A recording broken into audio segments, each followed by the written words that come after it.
All right, y'all. Ain't no half stepping with Marcus J is live. We about to get it in. We got a special show tonight. We not even gonna waste no time. We talking about Ebola. It is here. It is in the United States, and we need to deal with it. We also got some stuff that we need to talk about in our What the Hell segment. What the hell are these teenagers doing? Y'all know it. Y'all see it. What's going on with it? And what is going on with rented buildings and apartments in New York City? What craziness happened during a threesome, and you will not believe what caused 911 to crash in a local area. Ain't no half step with Marcus J, and our special guest right at the top discussing Ebola is right now. It's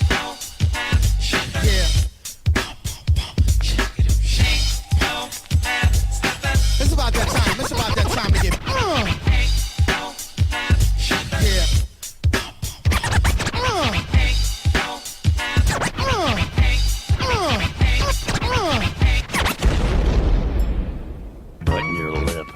Open your ears, strap on your thinking cap.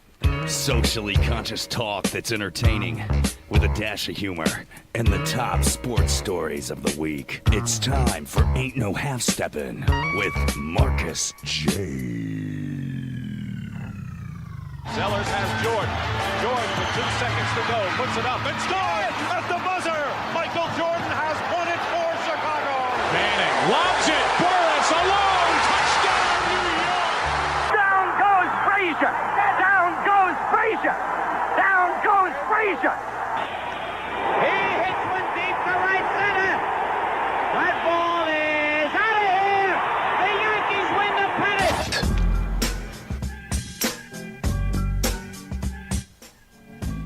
If they lying, then they must be half stepping. Ain't no half stepping when Marcus J is live. We in the building.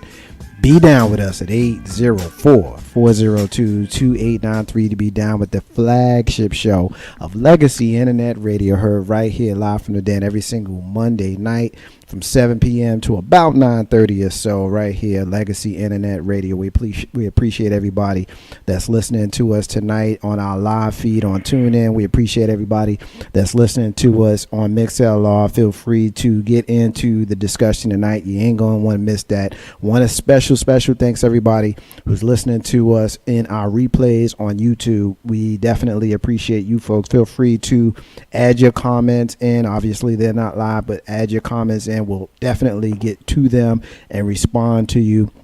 Tease it at the top. We got a lot to get into tonight.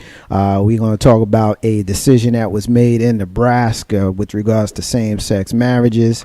I want to know what's going on with a New York police officer who had a very interesting way of describing the suspect on his report, and some craziness is going on in some laws in Tennessee. We got all of that coming to you in our What the Hell segment later on in the show, and of course our sister SY will join us momentarily, and we will have her segment, the trivia segment, here as we do every single week on Ain't No Half Stepping with Marcus J. But at this time, we are going to get into what is on the minds of many right here in the United States. We are going to talk about Ebola, and on the live line we got a brother on the line who I have recently made acquaintance with, and he's got a lot of knowledge, and I look forward to introducing him to you guys. It's my brother Dave in LA, who's going to talk to us about Ebola. What's going on, brother? Dave, you there? You with me, Dave? All right, I'm going to come back to David here in a minute. Ain't no half stepping with Marcus J. We're definitely going to talk about Ebola, and I want to get some information in from my brother Dave in L.A., and hopefully I think we may have him now. Dave, you with me?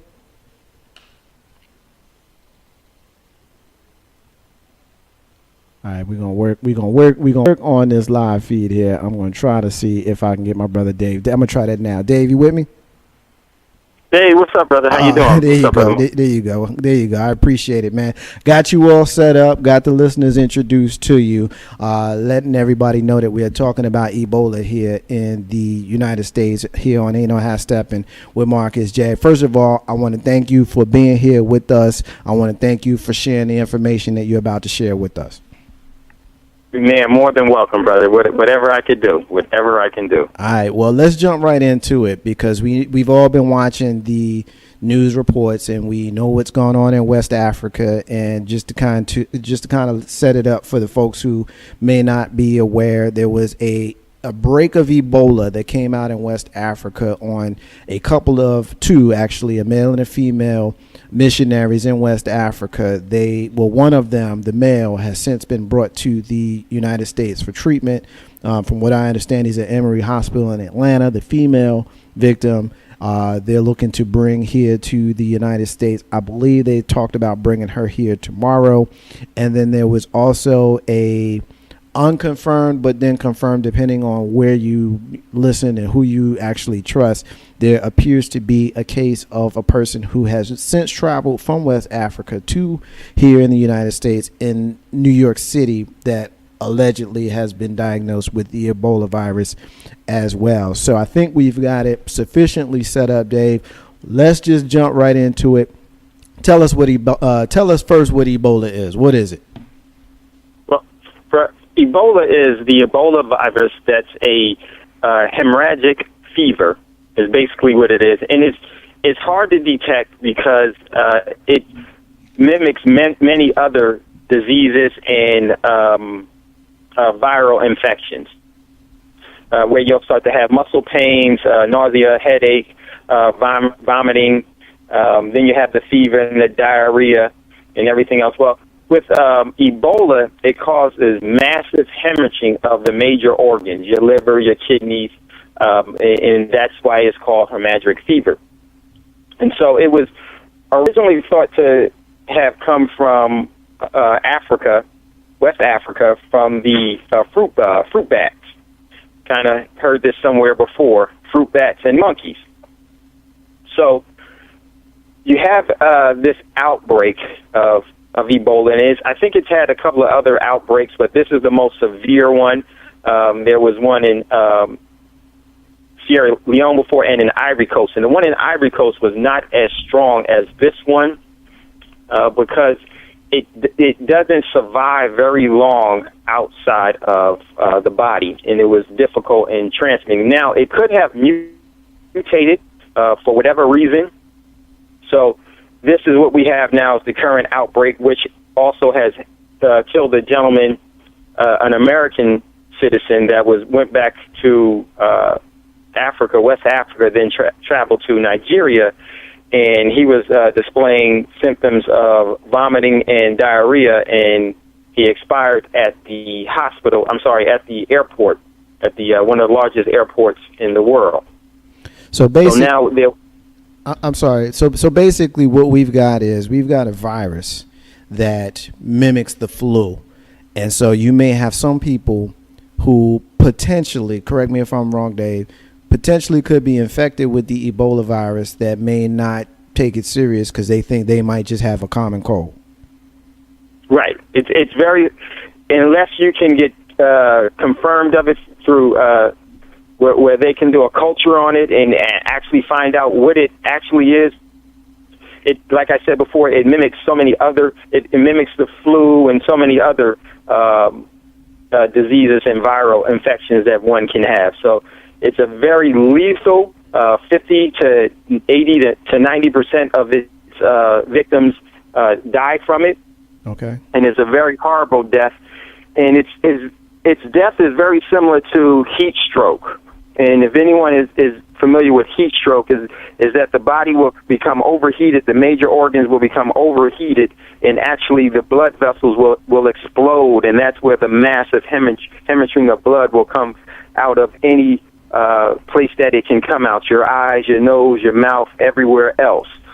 So it's a very traumatic death in itself, very painful and very traumatic for anyone that's witnessing it. So it's a real terror. Is it something that we in this country have experienced before, to your knowledge? Is it new to us? Is it something that maybe our doctors here may have had some sort of experience in dealing with, or the fact that it's kind of new to the layman is new to the doctors here in this country as well? Well, it's probably it's not as it's common, but it's had some outbreaks before. Had an outbreak in the 80s. I think there was a laboratory outbreak here in the United States with some monkeys. I can't remember off the top of my head where that was, but I believe it was in '76 or so. But if you remember the movie Outbreak, that Dustin was Hoffman. probably the first introduction that the general public was introduced to Ebola. That was what that movie was about. I remember that. I remember that movie. That movie with Dustin Hoffman. Now, so that movie, I guess, when you watch movies and you just enjoy the movie for the sake of enjoying a movie, you don't really pay a whole lot of attention to what it is that it is in it. Maybe at the time, but then with time passing, you may have forgotten what the disease was, even though there was a disease. So you're telling me that was Ebola in that movie? Because I remember watching that movie. That was with Cuba Gooding. Yes, that was the Ebola virus. That was probably the first public introduction to Ebola itself. Man, that's crazy. Now, the fact that it is something that happened in West Africa, that based on those missionaries being brought here to the United States, as I mentioned to the listeners in the setup, one of them is being treated in Emory. Tell me why we should be afraid or why we should be worried.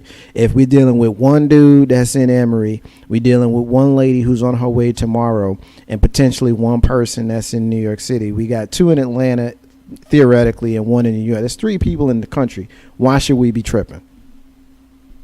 Well, the major problem is this. This is a huge mistake, and it's a huge risk because the number one thing with quarantine or illnesses or communicable diseases is that you never want to have a sterile environment compromised by the disease itself. And once the gentleman and the lady were over in Africa and contracted Ebola there, what should have been done was all of the necessary equipment that they needed should have been shipped over to Africa, treated them there, and also leave the equipment there to help with the spread of Ebola among the people of Guinea and Nigeria and wherever it's showing up. You want to leave the disease where it is and try to control it there, because once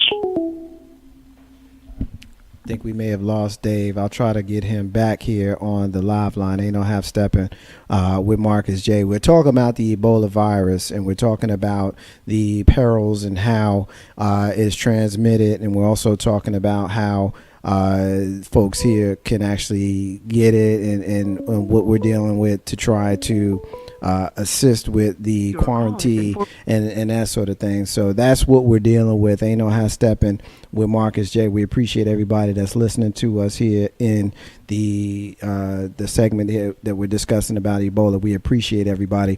With Ain't No Half Stepping with Marcus J. with the flagship show right here on Legacy Internet Radio, heard every single Monday night from 7 p.m. to 9 p.m. I think we may have Dave back with us on the live line. Dave, you still with us, man? Sorry about that. Okay, we got you back.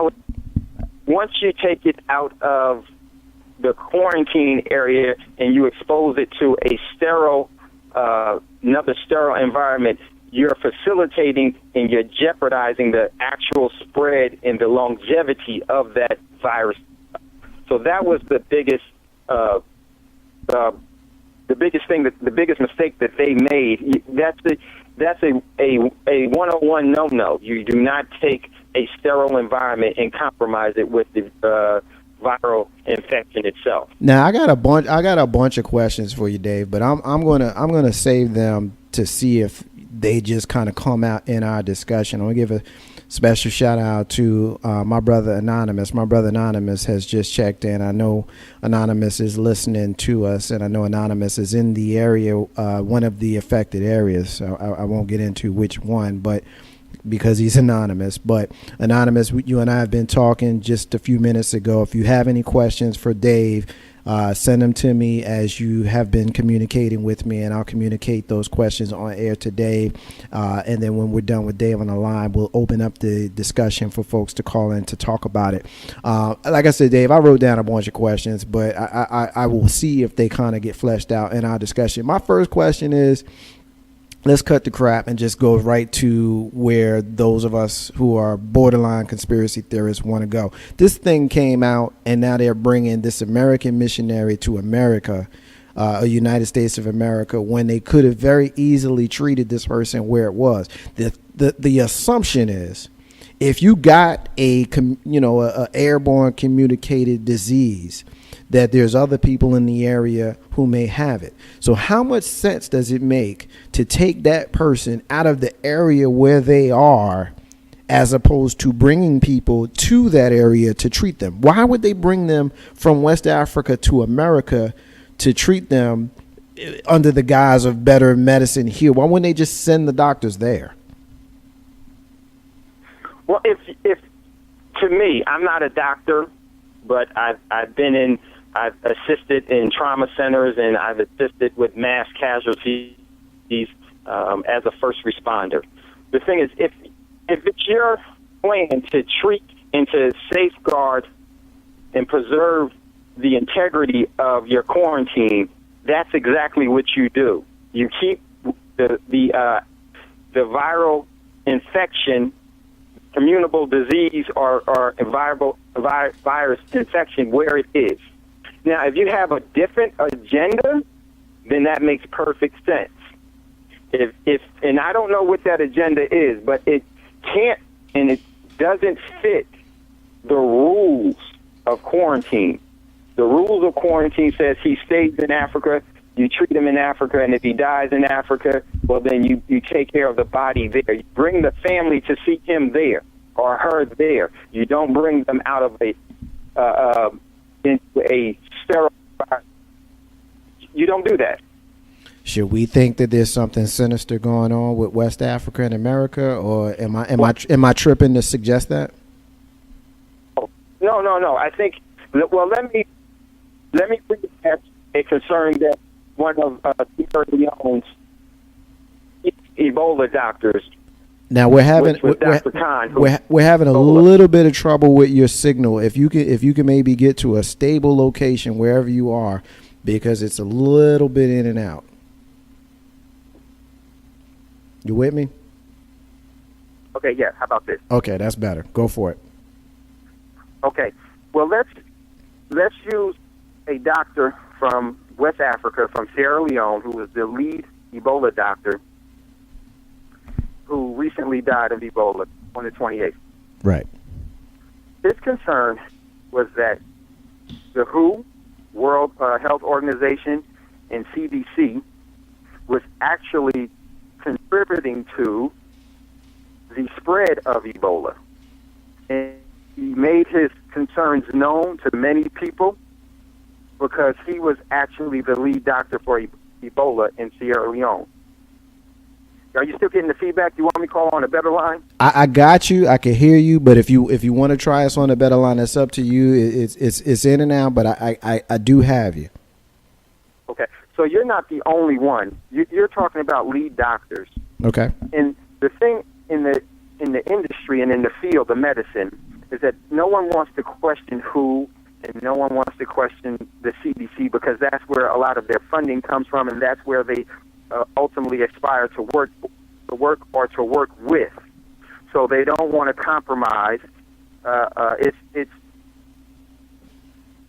It's really a bad situation, because now you have people that aren't willing to compromise their earning potentials for the overall Hippocratic oath that they've taken. Right. So no, you're not the only ones, because why would you, when it's easily you can fly? You fly troops over to Baghdad, you fly troops over to Afghanistan, and you fly tanks. You ship equipment that weighs tons, and you ship it overseas. Well, why couldn't you take all of the equipment necessary to take it over to West Africa, where it's known to have the Ebola virus? If you really cared about stopping the virus, then you would have a headquarters set up in Africa already. You would have a facility already there. So I also believe, I call the CDC the Center for Disease Contagion myself. So it's not a leap. So I don't think it's not a leap for me to make the suggestion that there may be something sinister underneath going on, is what I'm getting from what you said. No, not at all, because their actions are unreasonable. I got you. And you know how Steppin with Marcus J, live from the Den, Legacy Internet Radio, heard every single Monday night from 7 to 9:30 p.m. Thank everybody that's listening to us on TuneIn. Thank you to everybody that's listening to us on MixLR. We see y'all out there. Special thanks to those folks that are listening to our replay on YouTube. I got my brother Dave that's going to continue to share with us some information on the Ebola breakout here that we are experiencing here in the United States. I got some things that I want to kind of get into with you, Dave. I'm going to see if we can kind of give some information to our listeners. The first question that I wrote down is, we know that Ebola is a virus. We also know from basic high school science classes that typically viruses are not something that are curable. They're treatable but not curable. What can you tell me about the prognosis for anybody that may be infected with the Ebola virus? I know that you had mentioned earlier that 50 to 80% of those people usually end up losing their lives. As far as the difference of people who end up surviving, what is the prognosis? What kind of treatment? Do you know anything about any of that kind of stuff that you can share with our listeners?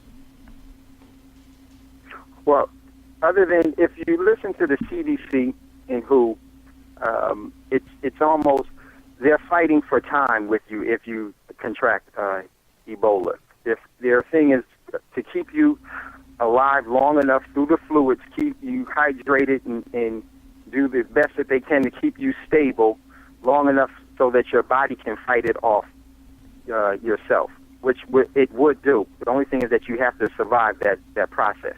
But there are other doctors that are bringing things to the table that say that there are ways to actually treat the virus.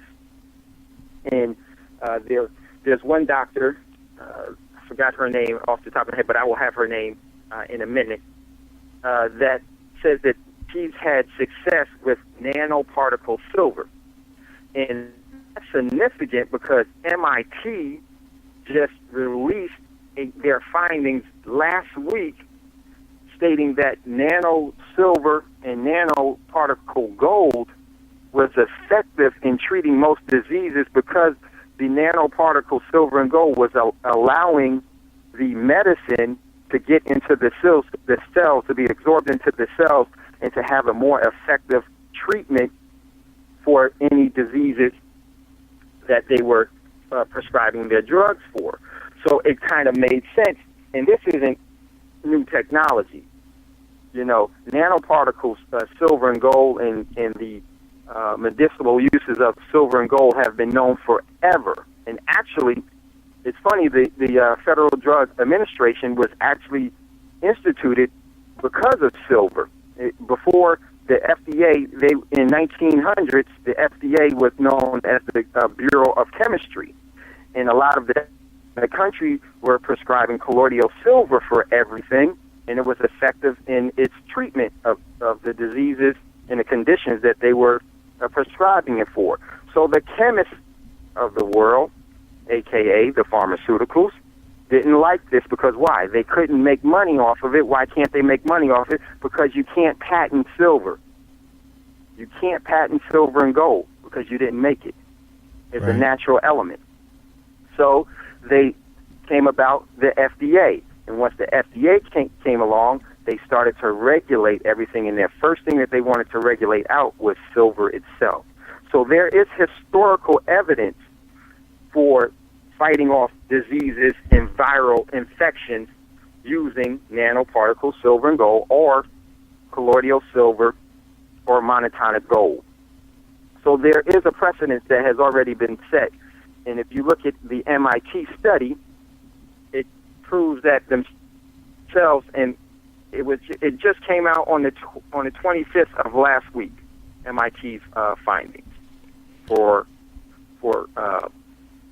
monotonic gold and how effective it is. You know So what? there are Go ahead. I'm sorry. ways to treat the viral infections, including Ebola, but they're not publicized because they're cheap. One of the things that And kind this of one of the things that kind of blows my mind when we talk about treatment, they oftentimes will use animals to determine if a treatment is going to be viable or not.